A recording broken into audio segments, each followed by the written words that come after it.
A continuación, la crisis económica.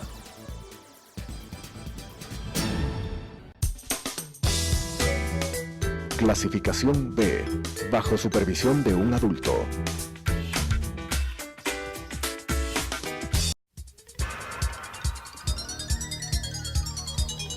Las opiniones vertidas en este espacio por la producción y dirección del programa son de exclusiva responsabilidad de sus autores y de quienes intervienen en ellos.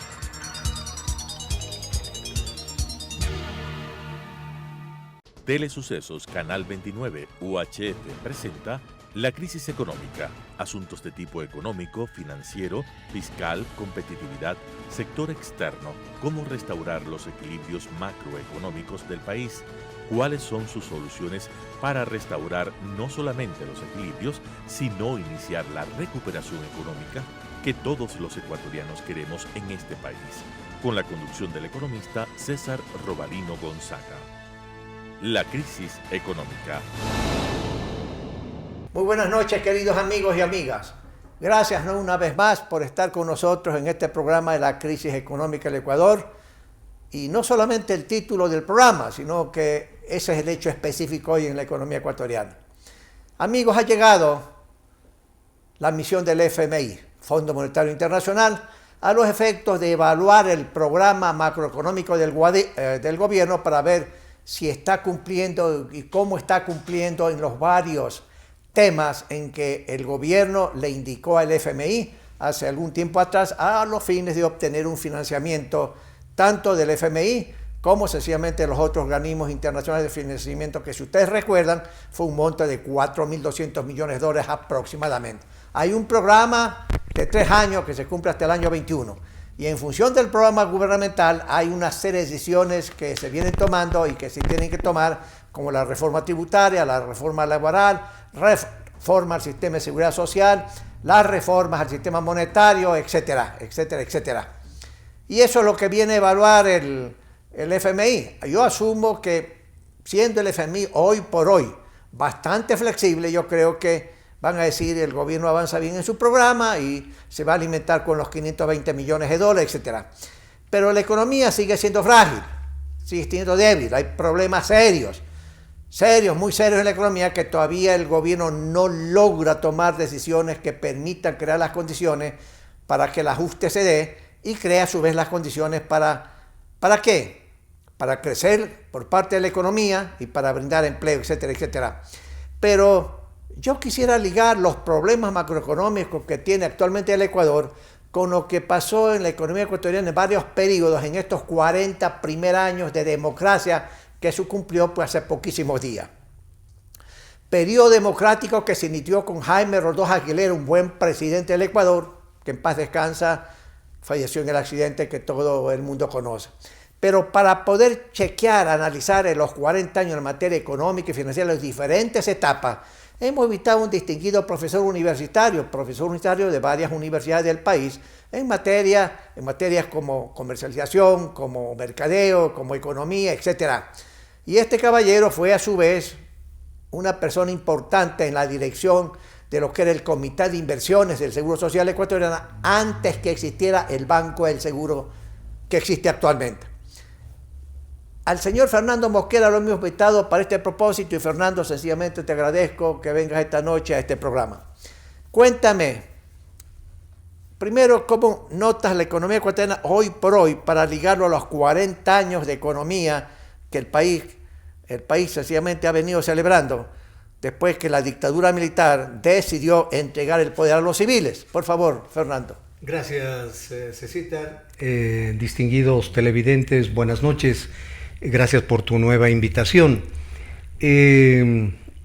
Actualmente la economía ecuatoriana, como tú inteligentemente lo dijiste, soporta tensiones y problemas extremadamente complicados.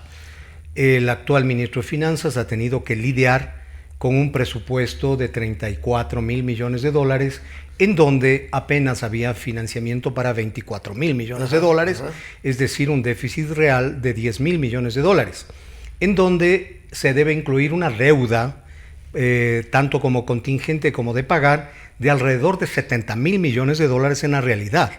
y que eso es un peso extremadamente... Esa es la deuda pública realmente. Real, cerca de 70,000 millones de dólares. En donde en ese presupuesto tenemos un costo burocrático de más o menos 900 millones de dólares mensuales al mes. Mensuales. Eso el doctor José Augusto Briones ha manifestado claro. que es realmente inmanejable. Eso es insostenible. Insostenible, una burocracia enorme, justificada o no, eso es otro tema, y especialmente un pago de deuda externa al mes de más de 1,000 millones de dólares. Si sumamos los dos rubros, tienes 2,000 millones de dólares al mes. Grave. Que tiene que, si multiplicas por 12 meses, Claro. ahí están los 24,000 millones de dólares que tenemos financiado, y el resto... Y el ingreso tributario de todo tipo de tributos al Estado le es más o menos unos 15,000 millones de dólares. Y la renta petrolera, que tiene variabilidad de cuando el precio del petróleo sube, cuando baja, como en la actualidad, el riesgo país se dispara. Pero, Fernando, ¿cómo ligarías tú esta situación difícil y compleja de la economía ecuatoriana con la economía que tuvimos en los últimos 40 años, periodos A, B, C? ¿Cómo lo ligas para saber qué ha pasado en estos 40 años de democracia, ¿verdad? Y de vuelta a la constitucionalidad, pero en términos económicos y financieros, no políticos.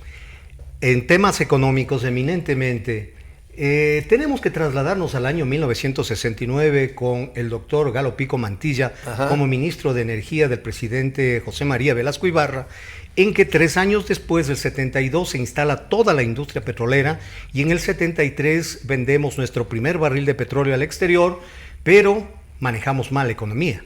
¿Qué sucedió? Teníamos un galón de gasolina en 4 sucres, mientras que un litro de gaseosa costaba 20 sucres, es decir, 4 veces, es decir, un galón de gaseosa 80 sucres, mientras que un galón de gasolina costaba 4 sucres. Eso hizo que tengamos un tipo de cambio fijo de 18 sucres por dólar, que duró hasta cuando al final de esa década los militares hicieron ese proceso de transición a aprobar la nueva constitución elaborada por políticos que estuvieron retenidos en los cuarteles del oriente ecuatoriano, en ese tiempo políticos jóvenes como Julio César Trujillo, como Pancho Huerta, como Osvaldo Hurtado, etcétera, y la constitución del 45, una de las más progresivas, reformada.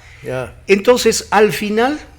era insostenible ya el gasto tributario, el gasto en mantenimiento del Estado, y la deuda externa, que también subió en ese tiempo a la enorme cantidad de 280 millones de dólares, que ahora sería risible acordarnos de eso.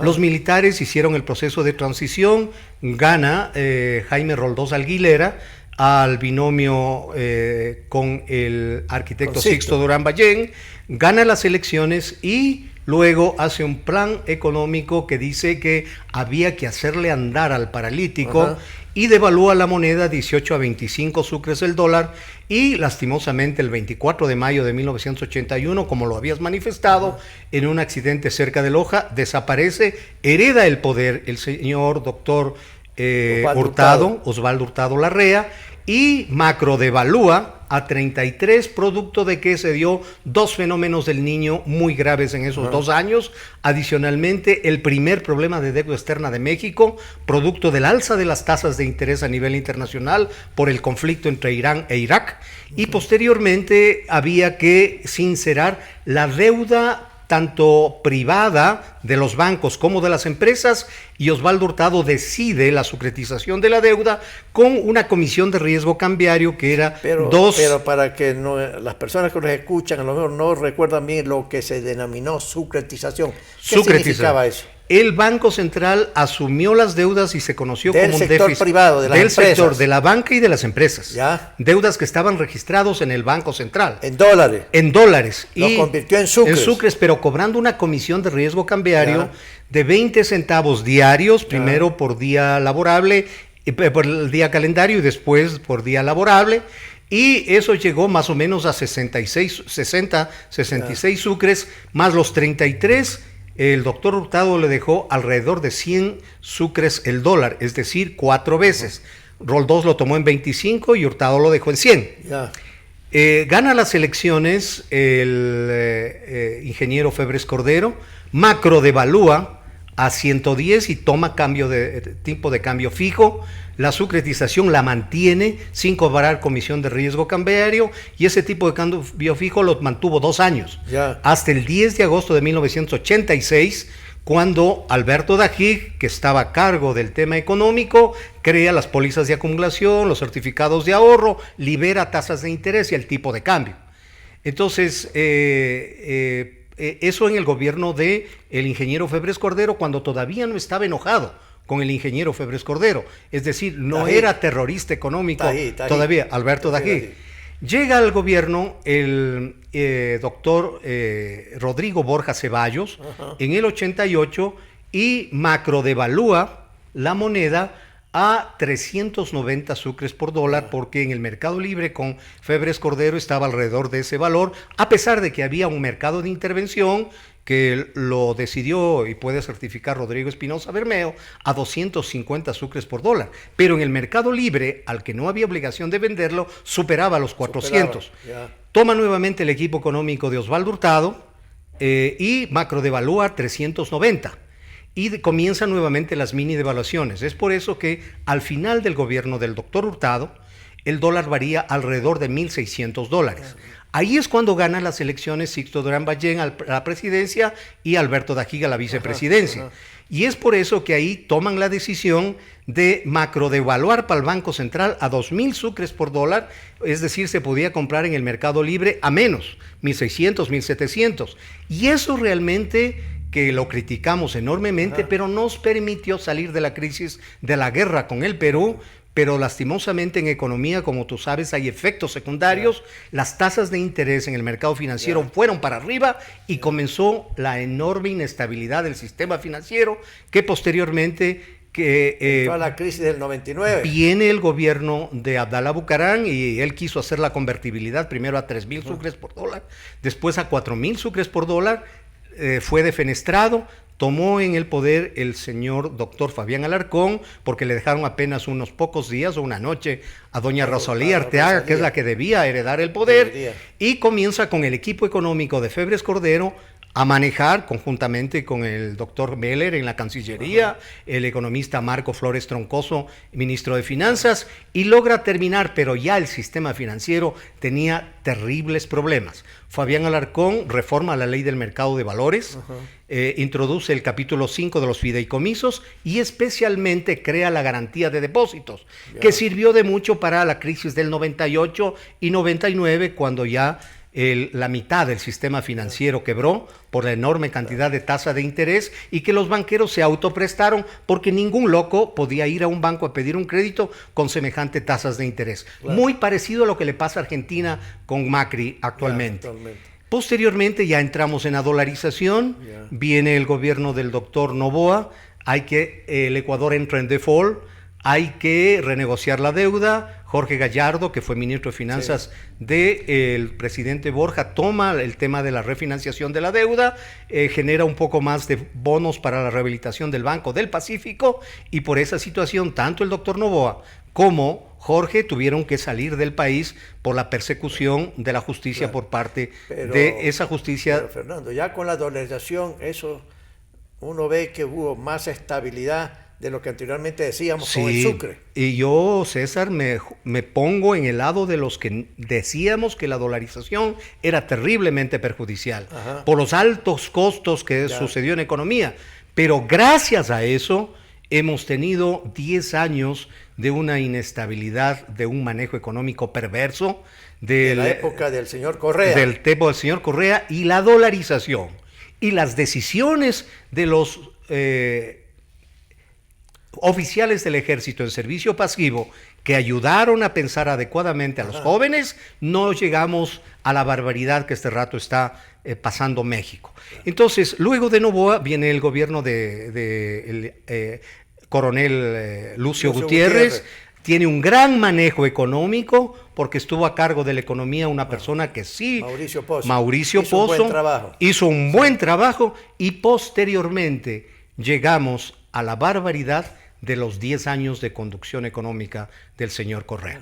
Terrible. Terrible. Entonces, fíjate, en los 40 años del análisis que tú has hecho, ha habido muchas inestabilidades, ¿verdad?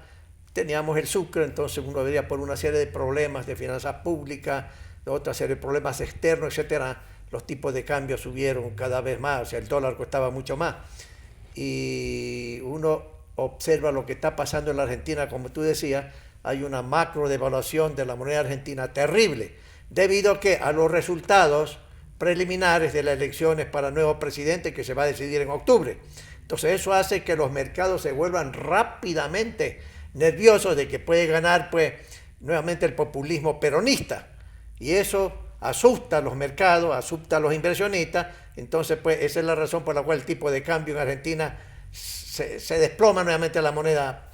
Y aquí no ha pasado, no obstante, los problemas que hemos tenido gracias a la dolarización, pues porque hemos tenido tensiones enormes en los 10 años desde el punto de vista económico de Correa, que Correa, yo personalmente creo que estaba convencido que había que dolarizar la economía, pero por una serie de factores no se atrevió. O sea, la dolarización nos ha permitido una estabilidad interesante, ¿verdad? Para cualquier gobernante, César, desdolarizar la economía sería un tiro en la 100. Claro. Sería un A nadie se le suicidio. va a ocurrir eso. A nadie le va a... Imagínese en televidentes que usted reciba el salario en Alfaros, en Sucres, en Rafaelitos, en lo que sea, ¿sí? Y usted coge esa moneda nacional y va corriendo a cambiar euros o dólares. No funcionaría. Claro. Desdolarizar la economía, César, sería como los efectos tan perversos y negativos que tuvo la dolarización, multiplicados por 100. Claro. Sería un proceso de inestabilidad. Entonces ni el propio Correa ni en los próximos gobiernos harán esa barbaridad, porque considero que sería una estupidez política. O sea, la dolarización se queda con nosotros largo, ¿verdad?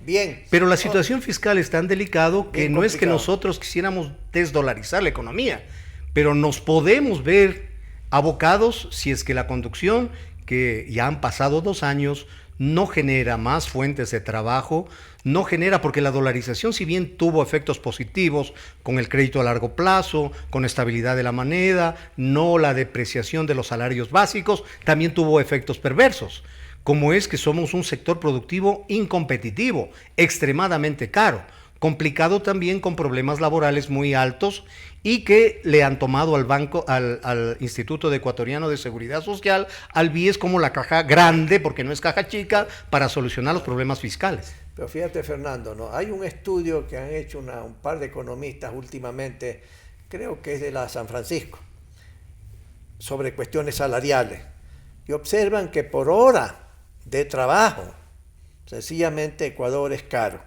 Y la hora de trabajo es la hora de trabajo, pues, ¿no? ¿Cuántas horas realmente trabaja el obrero o el agricultor o el empleado público, el empleado privado, etcétera, en el agro, en la industria, en la urbe, etcétera? Y observan que el pago por hora del trabajador ha crecido mucho más allá de lo que ha crecido la productividad en la economía. Y claro, tú recuerdas que teóricamente la productividad, cuando hay aumentos, que eso es lo que uno logra tratar de hacer como gobierno, que haya más productividad, porque con más productividad hay progreso, hay aumento del estándar de vida. Pero cuando hay ese aumento, ¿dónde va la productividad? Primero es utilidades del empresario, agricultor, pequeño, grande, mediano, el industrial, lo que sea. Segundo, aumento de sueldos y salarios. Y tercero, que es impuestos. Pero cuando no hay un equilibrio y se aumentan los salarios más allá de lo que aumenta la productividad, entonces los otros dos destinos quedan un poco complicados. O si es que el gobierno se quiere llevar el 100% del aumento de productividad a través de impuestos directos e indirectos, sencillamente eso, dice el mercado, dicen, esto no da más, pues, ¿no? Entonces uno dice, la mano de obra, cuando uno observa el costo total, pues no solamente el sueldo, sino el 13º, el 14º, las vacaciones, etcétera, etcétera, etcétera, etcétera, es cara.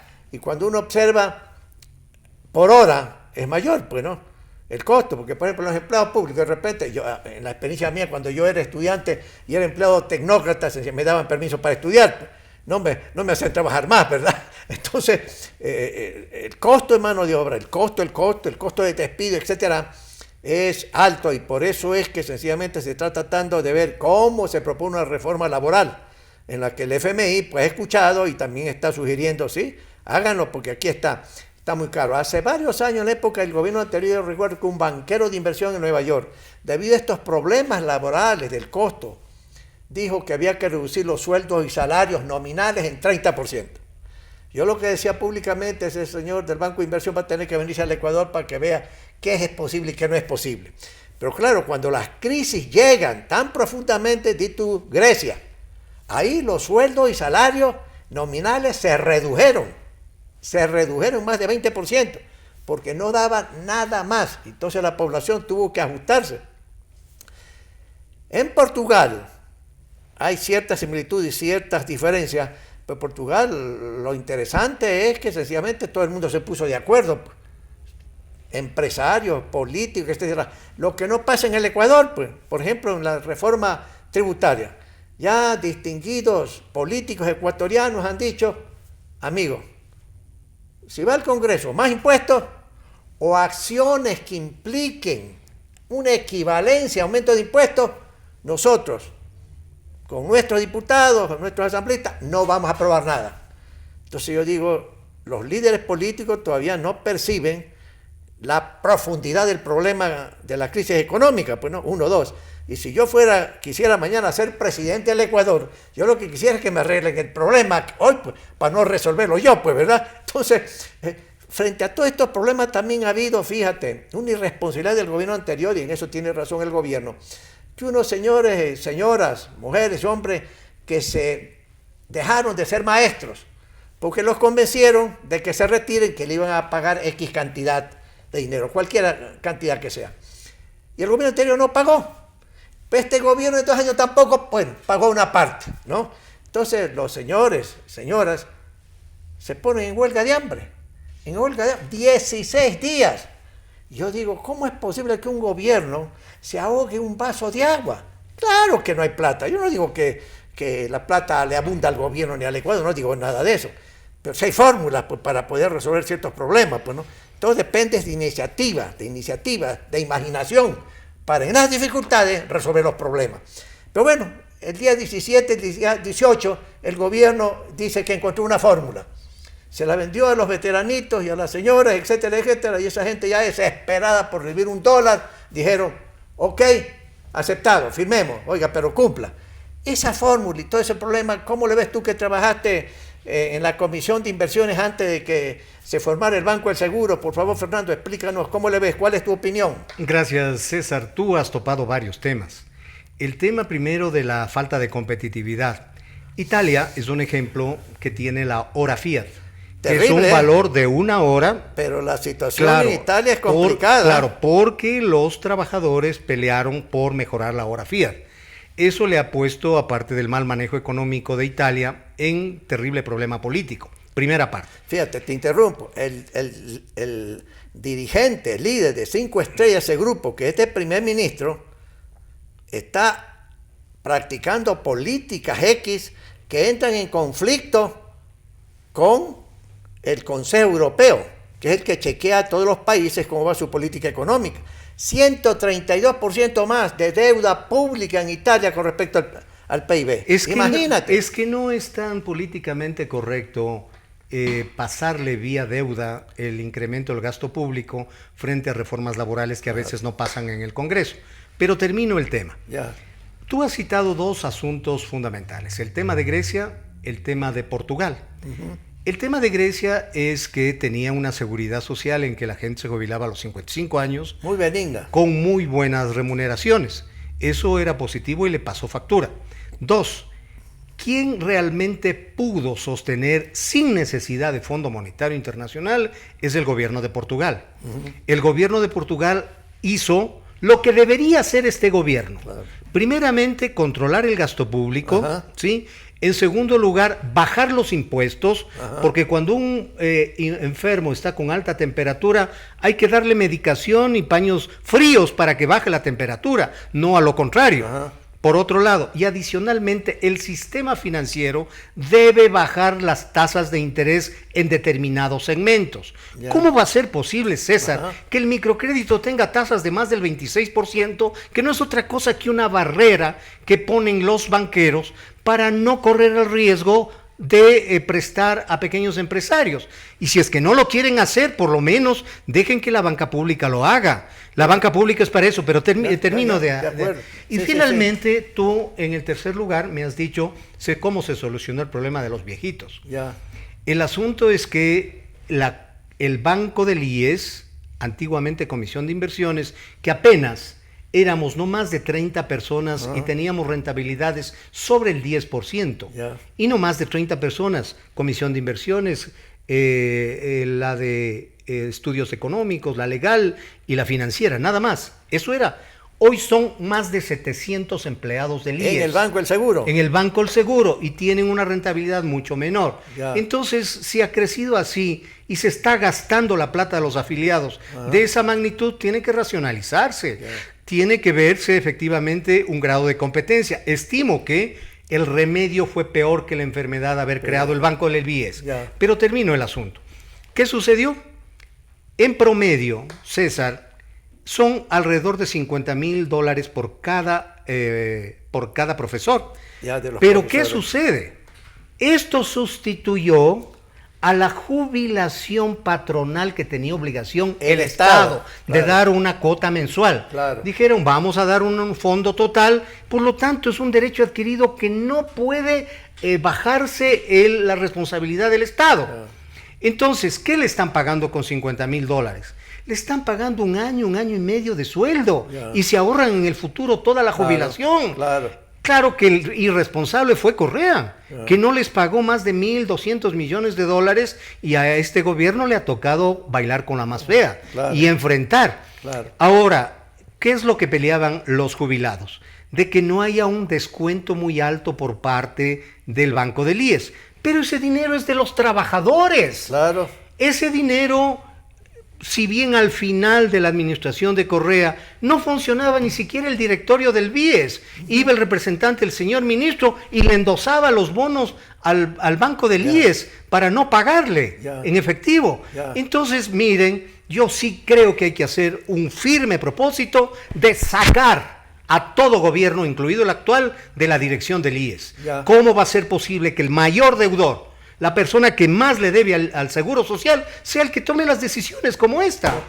De acuerdo. Necesariamente eso hay que empujar una reforma legal. Eso se necesita una reforma a todo el sistema. De acuerdo, Fernando.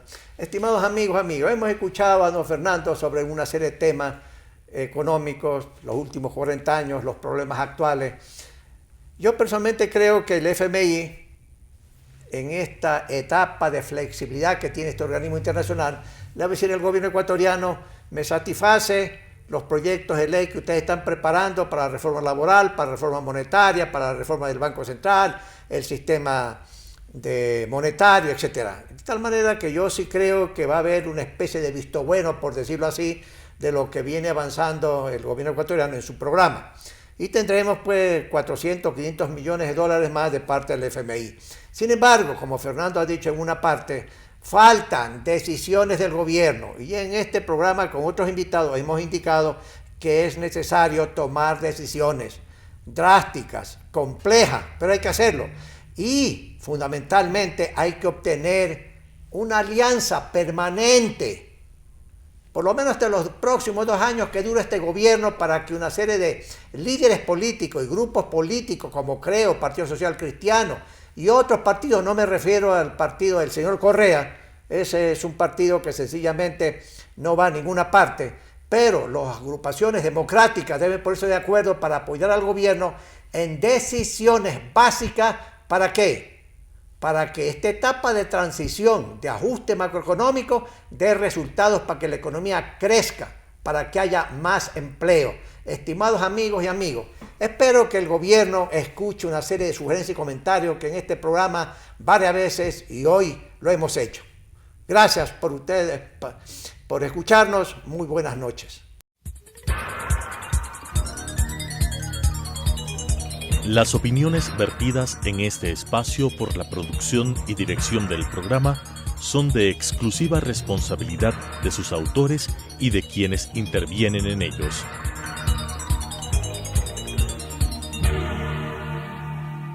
Telesucesos Canal 29 UHF presentó La crisis económica, asuntos de tipo económico, financiero, fiscal, competitividad, sector externo, cómo restaurar los equilibrios macroeconómicos del país, cuáles son sus soluciones para restaurar no solamente los equilibrios, sino iniciar la recuperación económica que todos los ecuatorianos queremos en este país, con la conducción del economista César Robalino Gonzaga.